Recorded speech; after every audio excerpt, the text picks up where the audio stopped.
Mambo yanazidi kuwa magumu sana kwa upande wa kikosi cha Young Africans pamoja na kocha wao Romain Folz, kwa sababu unajua Young Africans watakuwa na mchezo wa kimataifa dhidi ya kikosi cha Silver Strikers ya pale Malawi, na utakuwa ni mchezo mzuri wa kutafuta nafasi ya kuqualify kuelekea kwenye michuano ya kombe la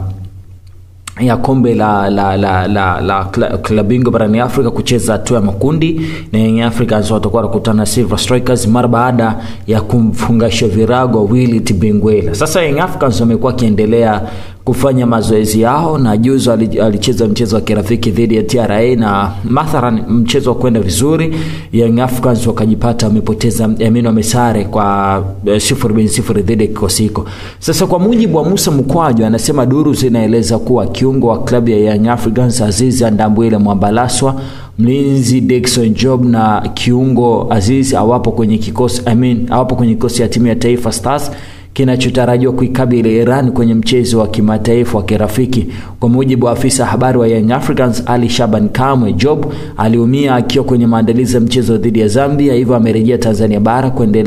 anaendelea vyema, wakati Aziz Ndambwile naye aliruhusiwa kujiunga na Yanga mara baada ya kupata injury, wakati ambapo hawa ni watu ambao wataikosa hii mechi ya Taifa Stars dhidi ya kikosi cha Iran, na hawa ni wachezaji muhimu sana kwa Romain Folz. Yani kumkosa Aziz Ndambwile na kumkosa